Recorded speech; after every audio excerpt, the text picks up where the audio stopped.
So good morning to all of you, and let's just start with the first lecture of the semester 3 of this session.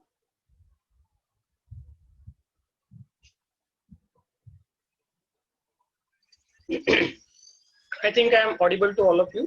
सब लोगों को मेरी आवाज आ रही होंगी. And here we are going to start the semester 3 paper 1. The semester 3 paper 1 having the name that is Angiosperm taxonomy.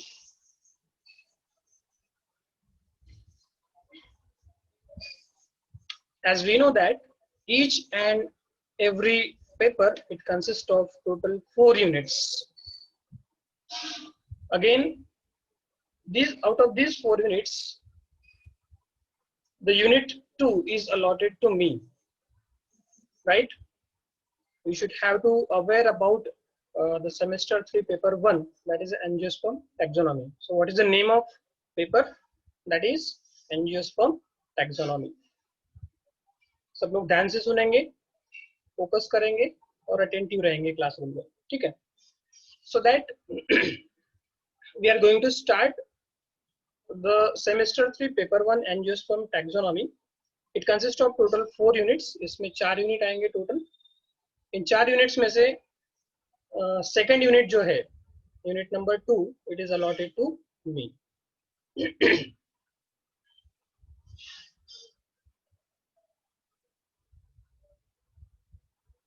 So the semester 3 paper 1 Angiosperm taxonomy and the unit 2.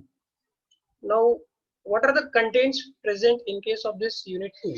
इस unit 2 में हमें क्या पढ़ना है? In this unit 2 we have to study the classification. We have to study the classification of Angiosperm, right? So unit 2, it consists of some important contents, that is the part of classification of Angiosperm.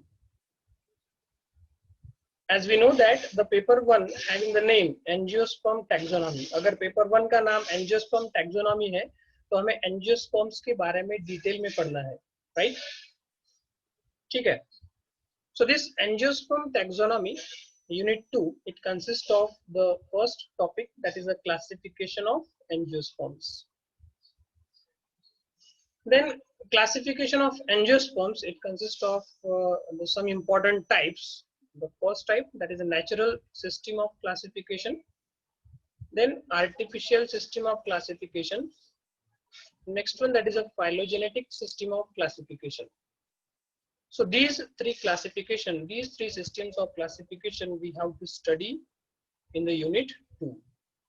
Unit 2 में हमें ये 3 types के classification detail में पढ़ने हैं, ठीक है?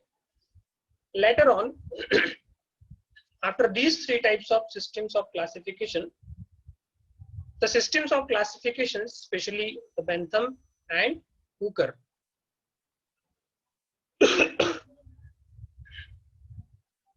I think I am audible to all of you. सब लोगों को मेरी आवाज आ रही होंगी यहाँ पे. प्रतीक्षा, आवाज आ रही है मेरी? साक्षी लोंडे, आवाज आ रही है? खुशी, आवाज आ रही है?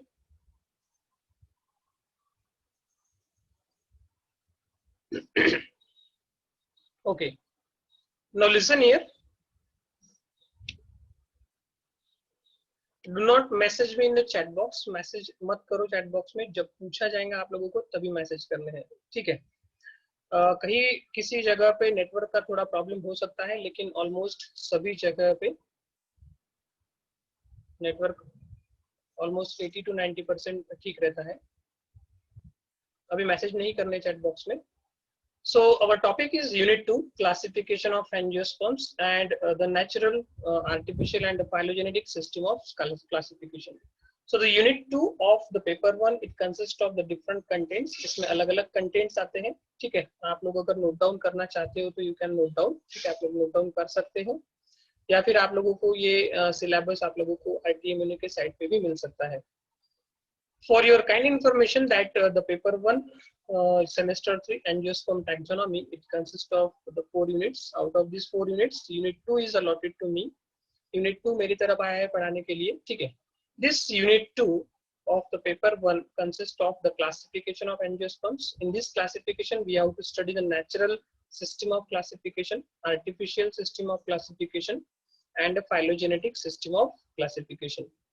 Then after that, some scientists, they give the different types of classification regarding the angiosperm, and it is a part of systems of classification. So we have to study the Bentham and Hooker system of classification. These are the names of scientists who propose the specific type of classification related to the angiosperm. Next to the Bentham and Hooker, that is Engler and Pruntle. Again, it is the name of scientist. Okay, Engler and Pruntle system of classification. Both this classification, it is related with the angiosperms. Then along with this system of classification, we have to study the merits and demerits. What about these merits and demerits? That is the advantages and disadvantages of this system of classification. हमें Bentham and Hooker system of classification, साथ में ही Engler and Prantl system of classification के merits और demerits के बारे में भी पढ़ना है, ठीक है. एग्जामिनेशन पॉइंट ऑफ व्यू अगर देखा जाए तो एग्जाम में ज्यादातर आप लोगों को ये मेरिट्स और डीमेरिट्स ही पूछे जाते हैं फॉर द 2.5 मार्क्स, ठीक है. या फिर लॉन्ग आंसर क्वेश्चन के लिए आप लोगों को कंप्लीट क्वेश्चन पूछा जाएगा. Describe in detail the Bentham and Hooker system of classification along with their merits and demerits. ठीक है. So this is very important topic as an examination point of view. Next topic after the systems of classification of unit 2, it consists of the modern trends in taxonomy. Taxonomy की study करने के लिए कुछ modern trends या फिर modern techniques आई है. उन techniques के बारे में हमें डिटेल में पढ़ना है, ठीक है. The modern trends in the taxonomy are, that is the cytotaxonomy, then phytochemistry, and the taximetrics. So I think all of you are getting these points of the unit 2. सब लोगों को unit 2 के points मिल गए होंगे, ठीक है. फिर से एक बार बता देता हूँ, हम semester 3 का paper 1 पढ़ रहे हैं. We are going to study the semester 3 paper 1. ठीक है, हम सेमेस्टर 3 पेपर 1 पढ़ रहे हैं और पेपर 1 का नाम है angiosperm taxonomy. What is the name of paper 1? Angiosperm taxonomy, ठीक है. एंजियोस्पर्म टैक्सोनॉमी में टोटल 4 यूनिट है. 4 यूनिट में से सेकंड यूनिट में आप लोगों को पढ़ाने वाला हूँ, ठीक है. The second unit consist of the classification of angiosperm. It is totally related with the classification. It having the different types, 3 main types, that is the natural system of classification, artificial system of classification, and phylogenetic system of classification. Next to these 3 types, the system of classification according to the different scientists, that is the Bentham and Hooker system of classification. Next to the Bentham and Hooker system of classification, that is Engler and Pruntle system of classification. Along with these Bentham and Hooker and Engler and Pruntle, we have to study the merits and the demerits of this system of classification. इस system of classification के हमें merits और demerits के बारे में भी पढ़ना है, ठीक है. अगर एग्जामिनेशन पॉइंट ऑफ व्यू देखा जाए तो मेरिट्स और डीमेरिट्स ज्यादातर आपको एग्जाम में पूछे जाते हैं. Next to the systems of classification, that is the modern trends in the taxonomy, that is the cytotaxonomy, phytochemistry, and the taximetrics. Now move toward the next slide.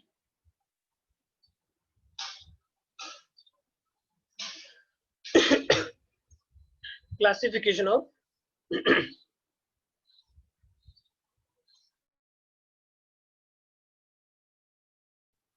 classification of angiosperms.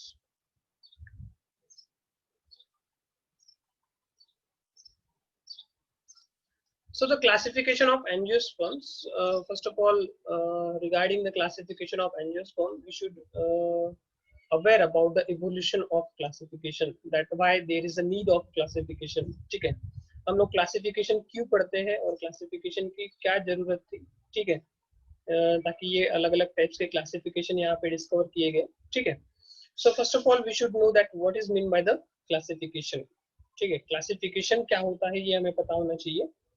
So that basically अगर देखा जाए तो classification क्या होता है, that is arrangement of organism और group of organism into distinct categories in accordance with the particular and well established plan। अगर देखा जाए तो क्लासिफिकेशन, बेसिकली क्लासिफिकेशन क्या होता है, ध्यान से सुनेंगे सब लोग, ठीक है, समझेंगे तभी आगे बढ़ेंगे हम लोग, ठीक है। हम लोग देख रहे हैं कि that what is mean by the classification, classification क्या होता है और क्लासिफिकेशन की क्यों जरूरत पड़ी हम लोगों को, ठीक है, why we study the classification, ठीक है। फर्स्ट ऑफ ऑल सिंपली अगर देखा जाए तो what is mean by the classification, that is the arrangement of organism और group of organism into the distinct categories, ठीक है। ऑर्गेनिजम्स की हमें अलग अलग कैटेगरीज बनानी पड़ेंगी, किसके हिसाब से, according to the particular and well establish plan. So this is a simple definition of classification, ठीक है। तो क्लासिफिकेशन की सिंपल डेफिनेशन अगर हम डिस्कस करते हैं तो डेफिनेशन के बारे में देखेंगे, that is the arrangement of organism और group of organism into the distinct or different categories according to the particular and well established plan, right। अगर हमें किसी ऑर्गेनिज्म की स्टडी करनी है तो इसे हमें क्लासिफाई करना पड़ेगा अलग अलग कैटेगरीज में, ठीक है। जैसे प्लांट्स को अलग रखना पड़ेगा, एनिमल्स को अलग रखना पड़ेगा, ठीक है। प्लांट्स में भी अलग अलग टाइप्स आते हैं, that is the flowering plants and non flowering plants, ठीक है। फ्लावरिंग प्लांट्स के भी अलग अलग टाइप्स होते हैं, नॉन फ्लावरिंग प्लांट्स के भी अलग अलग टाइप्स होते हैं, ठीक है। So this is the type of, this is the basic part of classification. The next point, why there is a need of classification, classification की जरूरत क्यों होती है, हम क्लासिफिकेशन क्यों करते हैं, ठीक है। we know that there are a large number of living organism are present on our earth surface, ठीक है, हमारे अर्थ सरफेस पे इनॉर्मस क्वांटिटी में, ठीक है, जिनकी कोई गिनती नहीं है, इतने क्वांटिटी में लिविंग ऑर्गेनिज्म प्रेजेंट है। अप्रोक्सीमेटली ऐसे बताया जाता है कि that near about 5 to 30 million species of plants and animals are present on the earth surface, ठीक है। हमारे अर्थ सरफेस पे 5 to 30 मिलियन स्पीसीज प्रेजेंट है, प्लांट्स की और एनिमल्स की, ठीक है। And it is not possible to study the characteristics of each and every living organism separately, ठीक है।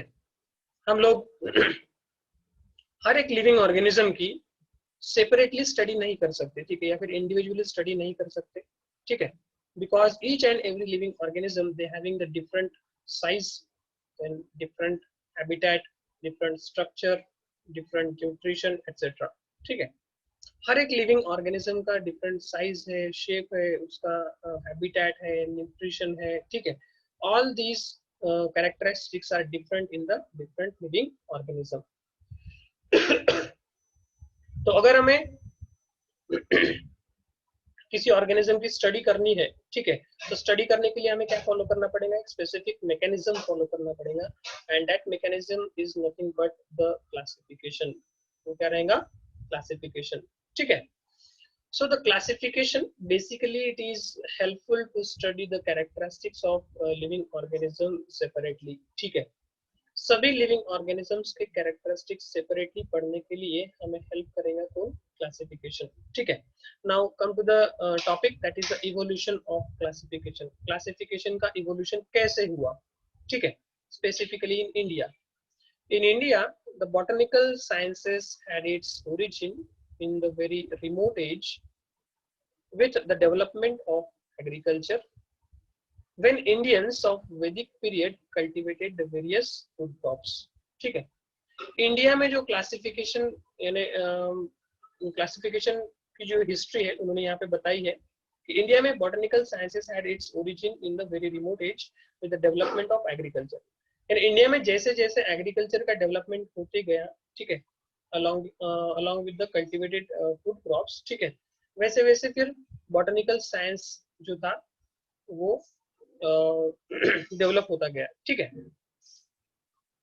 Then evidences suggest that our pre-literate ancestors knew some kind of categorization of plants based on their utility. ठीक है. देखो अभी इन्होंने evolution से related बताया कि इंडिया में क्लासिफिकेशन की जरूरत क्यों पड़ी या फिर इवोल्यूशन कैसे हुआ, ठीक है. How the classification is evolve in India, ठीक है. हमारे इंडिया में क्लासिफिकेशन कैसे इवॉल्व हुआ है, ठीक है. So in India, the botanical sciences had its origin in the very remote age with the development of agriculture, ठीक है. यानी जैसे जैसे एग्रीकल्चर में डेवलपमेंट होते गया, ठीक है, वैसे वैसे हमारे इंडिया में बॉटनिकल साइंस की जरूरत पड़ती गई, ठीक है. देन नेक्स्ट पॉइंट यहाँ पे बता रहे, यहाँ पे evidences suggest that our pre-literate ancestors knew some kind of categorization of plants based on their utility, ठीक है. evidences ऐसे बताते हैं हमारे यहाँ पे, ठीक है. आफ्टर दिस टॉपिक के बाद कुछ स्पेसिफिक लोगों के लिए क्वेश्चंस पूछे जाएंगे यहाँ पे, ठीक है.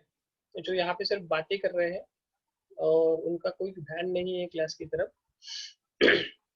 दे are just watching, okay, they are having along with the special treatment. Anyway, so the evidences suggest that our pre-literate ancestors knew some kind of categorization, ठीक है. And evidences हमें ये बताते हैं कि हमारे जो ancestors थे, उन ancestors ने प्लांट्स को कैटेगराइज करना शुरू कर दिया था. किसके बेसिस पे? On the basis of utility. Utility मतलब उसका यूज, ठीक है. किस प्लांट का कौन सा यूज है, उसके बेसिस पे उन लोगों ने प्लांट्स को कैटेगराइज या फिर डिवाइड करना शुरू कर दिया था, ठीक है. Categorized such as the edible and non edible plants, ठीक है. Edible and non edible plants, यानी स्टार्टिंग में हमारे जो एंसेस्टर्स थे, उन एंसेस्टर्स ने प्लांट्स को कैटेगराइज करना शुरू कर दिया था according to their utility. Utility मतलब अकॉर्डिंग टू द यूज, उस प्लांट का क्या यूज होता है, ठीक है, उसके हिसाब से उन लोगों ने प्लांट्स को कैटेगराइज्ड यानी डिवाइड करना शुरू कर दिया था, ठीक है. For example the first category that is edible and non edible plants. First category कौन सी है? edible and non edible plants, ठीक है. Second category that is the poisonous and non poisonous plants, ठीक है. सेकेंड कैटेगरी कौन सी है? Poisonous and non poisonous plants. And the third category that is medicinal and non medicinal plants etcetera, ठीक है. मतलब ये इवोल्यूशन है क्लासिफिकेशन का, कि क्लासिफिकेशन कैसे इवॉल्व हुआ, कैसे डेवलप हुआ स्टार्टिंग में, ठीक है. यानी सबसे पहले इन्होंने बताया कि हमारे इंडिया में बॉटनिकल साइंस कब डेवलप होता गया, जैसे जैसे हमारे एग्रीकल्चरल नीड्स बढ़ती गई, ठीक है. एग्रीकल्चर नीड्स, एग्रीकल्चर में जैसे जैसे डेवलपमेंट होते गया, वैसे वैसे बॉटनिकल साइंस ने उस हिसाब से डेवलपमेंट करना शुरू कर दिया था, ठीक है. एविडेंसेस ऐसे बताते हैं कि क्लासिफिकेशन जो डेवलप हुआ था या फिर इवॉल्व हुआ था, so that evidences suggest that our pre-literate ancestors knew some kind of categorization of plants based on their utility, ठीक है. यानी हमारे एंसेस्टर्स जो थे, उन एंसेस्टर्स ने प्लांट्स को कैटेगराइज्ड करना शुरू कर दिया था, ठीक है. कैटेगराइज्ड किस हिसाब से? अकॉर्डिंग टू देयर यूटिलिटी, ठीक है. यानी उस प्लांट का क्या यूज होता है, उसके हिसाब से उन लोगों ने प्लांट्स को डिवाइड करना शुरू कर दिया था. जैसे कि फॉर एग्जांपल इन्होंने दिया है यहाँ पे edible and non-edible plants. First category is the edible and non-edible plants. Second category that is a poisonous and non-poisonous plants, ठीक है. यहाँ पे दो कैटेगरी मिली हमें, poisonous and non-poisonous plants. And the third category that is a medicinal and non-medicinal plants. So this is the evolution of classification. ये था हमारा evolution of classification. Now move towards the next slide. The next point of This unit 2, that is a historical concept of classification. We will get the historical concept of classification or the relationships. Then Linnaeus artificial classification. Linnaeus, it is the name of scientist, the famous scientist in the world of taxonomy. That is a Carolus Linnaeus. Okay. The Linnaeus artificial classification. Then natural classification, and a third one, that is a molecular and phylogenetic revolution. तो यहाँ पे basically इन लोगों ने 3 types बताए हैं classification के, artificial classification, natural classification and last one that is a phylogenetic classification. ठीक है. So the historical development of classification has passed through the 3 distinct approaches. ठीक है. अगर historical development अगर देखते हैं हम लोग, ठीक है, classification से related, the historical development related to the classification has passed through the 3 distinct approaches. ठीक है. 3 distinct approaches यहाँ पे हमें मिलते हैं related to the classification. ठीक है. And these 3 distinct approaches are the artificial system, natural system and phylogenetic system. तो बैठे बैठे ही वहां पे बताओ आप लोग मुझे that how many types of classification we have to study in this angiosperm taxonomy. हमें कितने टाइप के क्लासिफिकेशन पढ़ने हैं? बैठे बैठे ही बताओ, वहां पे रिवाइज करो. So my question is, how many types of classification we have to study in this paper? हम इस पेपर में कितने टाइप के क्लासिफिकेशन पढ़ने हैं? कोई भी वहां पे रिस्पांस नहीं दे रहा है, सब लोग बैठे हैं अपनी जगह पे. सिंपल आपके सामने ही है. There are 3 main types of classification we have to study in this paper. ठीक है. इस पेपर में हमें 3 डिफरेंट टाइप्स के क्लासिफिकेशन के बारे में पढ़ना है. First type, that is artificial system of classification. Second type, that is a natural system of classification. And the third type, that is the phylogenetic system of classification. Right? ठीक है. तो सब लोग बताएंगे मुझे फिर से.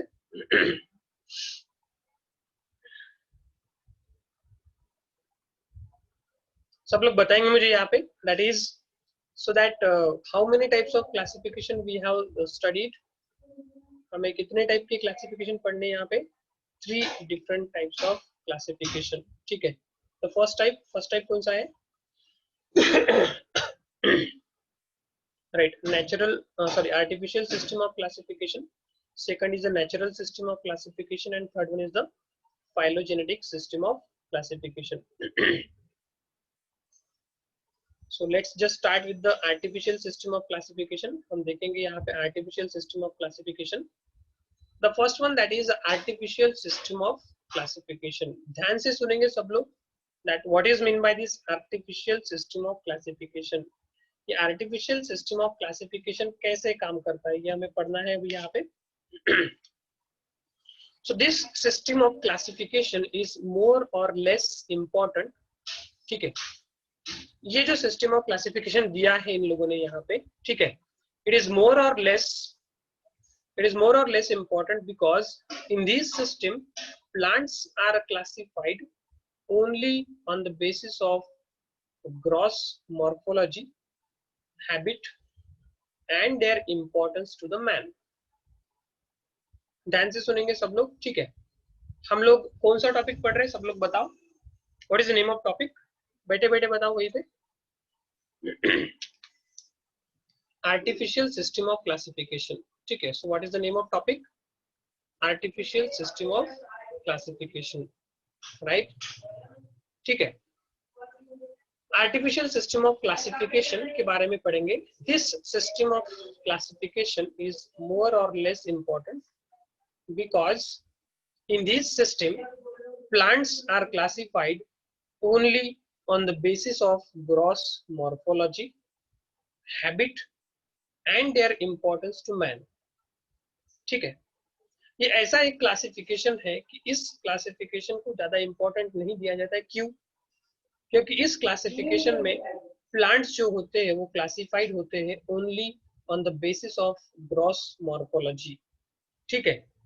यानी जो मॉर्फोलॉजिकल कैरेक्टर्स है, मॉर्फोलॉजिकल कैरेक्टर मतलब एक्सटर्नल कैरेक्टर्स, ठीक है, हमें बाहर से जो कैरेक्टर्स दिख रहे हैं सिर्फ उस प्लांट में, ठीक है,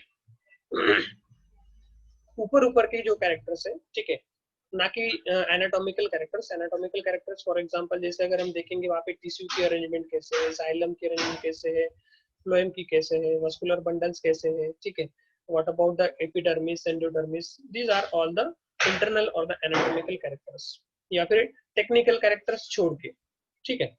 So in this system of classification, the plants are classified only on the basis of gross morphology. यानी एक्सटर्नली हमें वहां पे कौन से कैरेक्टर दिखाई दे रहे हैं उसके बेसिस पे, सिर्फ उसके ही बेसिस पे हम लोग वहां पे उसके हैबिटेट के बेसिस पे, हैबिट मतलब उसकी जो जगह रहेंगी ग्रो होने की, रहने की जो जगह रहेंगी उस प्लांट की, that is a habit, and and their importance to the man. Human being को उस प्लांट का क्या यूज होता है, ठीक है, उसके बेसिस पे यहाँ पे ये लोग प्लांट्स को डिवाइड किए थे, ठीक है। So the artificial system of classification is more or less important because in this system plants are classified only on the basis of gross morphology, habit, and their importance to the man.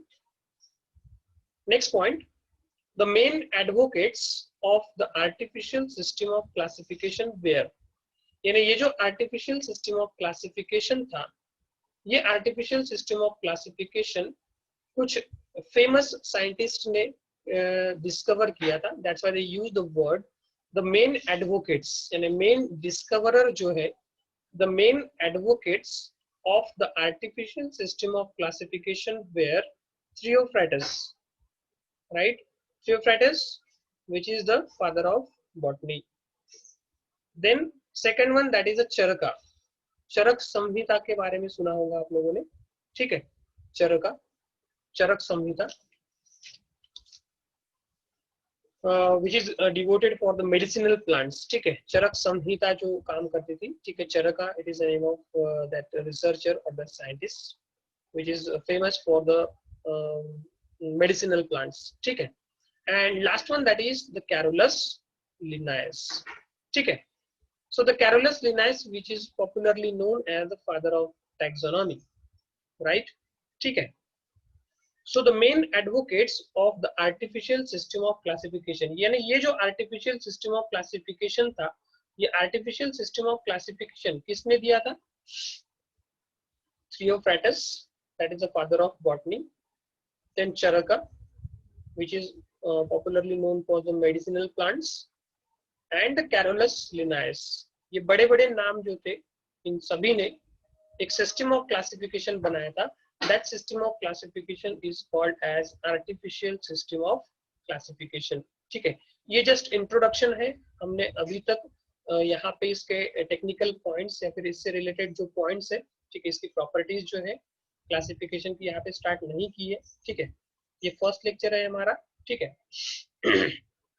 तो हम लोग just introduction ले रहे हैं, ठीक है। तो introduction में हम लोग फिर से देखेंगे अभी हम लोगों ने अभी तक कौन सी स्लाइड्स पढ़ी, ठीक है, हम देख लेते एक बार हम लोगों ने अभी क्या पढ़ा। तो so we are going to discuss the semester 3 paper 1 angiosperm taxonomy, ठीक है। हम लोग डिस्कस आज हम लोगों ने स्टार्ट किया इन द फर्स्ट लेक्चर, क्या स्टार्ट किया, सेमेस्टर 3 पेपर 1। पेपर 1 का नाम क्या है, angiosperm taxonomy. What is the name of paper, Angiosperm taxonomy, ठीक है। In this exam Angiosperm taxonomy total 4 units, out of these 4 units I have started the unit 2। unit 2 मैंने start किया है, जिसमें हम लोग पढ़ने वाले हैं classification of angiosperm. Classification of angiosperm की 3 कैटेगरीज दी इन लोगों ने, natural system of classification, artificial system of classification and phylogenetic system of classification. Next to this part, that is the systems of classification, which was explained by the famous scientists, that is Bentham and Hooker, and second one, that is Engler and Prandtl. After the Bentham and Hooker and Engler and Prandtl system of classification, we have to study the merits and demerits of both these system of classification. हमें साथ साथ में Bentham and Hooker और Engler and Prandtl ये दोनों system of classification के merits और demerits के बारे में पढ़ना है, ठीक है। Which is the most hot spot of your examination. ठीक है, यानी आपके एग्जामिनेशन में ज्यादातर जो क्वेश्चन पूछे जाते हैं वो क्वेश्चन पूछे जाते हैं merits and demerits of system of classification पे। ठीक है, next to this topic that is a modern trends in taxonomy, that is cytotaxonomy हमें पढ़ना है, फाइटोकेमिस्ट्री पढ़ना है और साथ ही में टैक्सीमेट्रिक्स पढ़ना है। हम लोगों ने इंट्रोडक्शन में देखा कि what is mean by the classification, आप लोगों को डेफिनेशन आनी चाहिए क्लासिफिकेशन की। ठीक है, एंड क्लासिफिकेशन ऑफ स्पेशली हमें एंजियोस्पर्म से रिलेटेड पढ़ना है। ठीक है, तो क्लासिफिकेशन ऑफ एंजियोस्पर्म से रिलेटेड हम लोगों ने इवोल्यूशन ऑफ क्लासिफिकेशन देखा। ठीक है, and later on we have started the historical development and finally the artificial system of classification।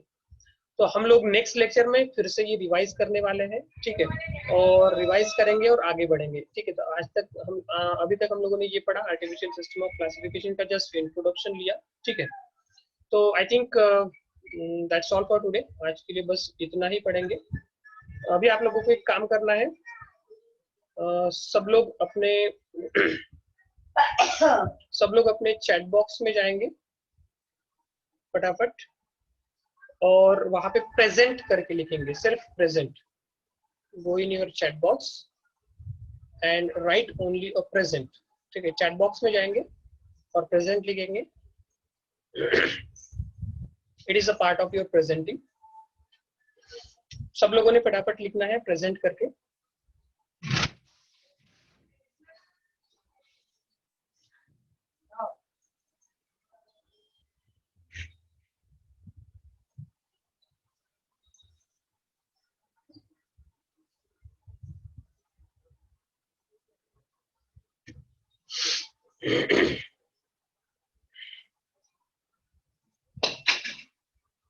सिर्फ प्रेजेंट लिखना है, नाम नहीं लिखना है। अगर आपका सिस्टम का नेम है तो नाम लिखना पड़ेगा आपको, क्योंकि बहुत सारे लोगों के यहाँ पे सिस्टम्स के ही नेम दिखाई दे रहे हैं।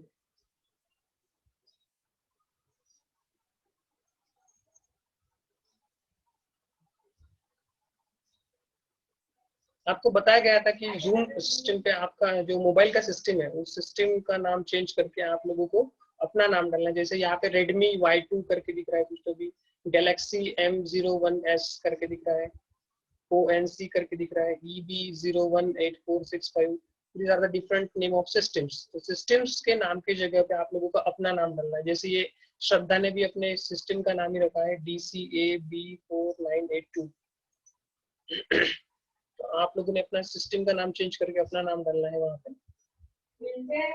जैसे देखो यहाँ पे Oppo F3 योगेश्वरी बोरकुटे, तो यहाँ पे आप लोगों को अपना सिस्टम नेम चेंज करके अपना नाम डालना है।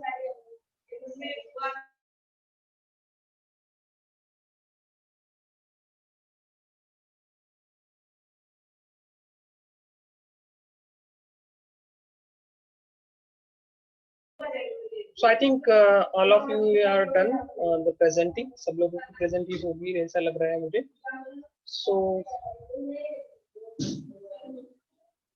thank you for attending the today's class and that's all for today। आज के लिए बस इतना ही पढ़ेंगे, बाकी का टॉपिक जो है नेक्स्ट लेक्चर में पढ़ेंगे। तब तक के लिए स्टे होम, स्टे सेफ और सब लोगों के लिए बाय।